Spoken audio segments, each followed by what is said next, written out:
माझ्या फेसवर खूप सारे केस होते आधी, जे मला खूप अनकम्फर्टेबल फील करत होते, म्हणजे खूप वाटत होतं फेस बघायची तर मला थोडं अनकम्फर्टेबल वाटत होतं.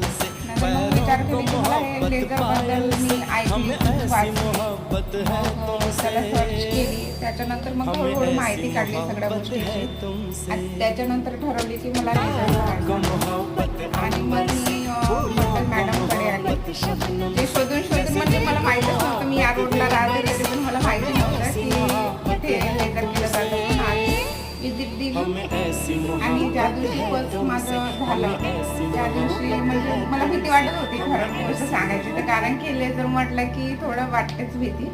तर त्या गोष्टीची मला भीती वाटत होती आणि पहिल्यांदा थोडंसं डिस्ट्रॅक्ट झालीच मी त्या लेझरनी, कारण की माझ्या डोळ्यावर हे पडत होतं.